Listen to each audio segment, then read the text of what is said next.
Então é por isso que seu carro faz barulhos horríveis na suspensão traseira. Se o seu carro faz barulho na suspensão traseira, veja esse vídeo até o fim. E se conhece alguém enfrentando esse problema, compartilhe esse vídeo com ela. Essa é a bucha do eixo traseiro. Agora veja a folga e o barulho que faz.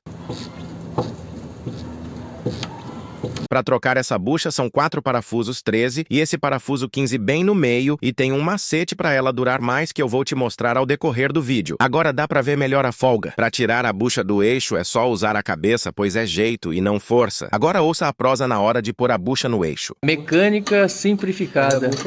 Você colocou o líquido aí, o mictante? Baba de camelo?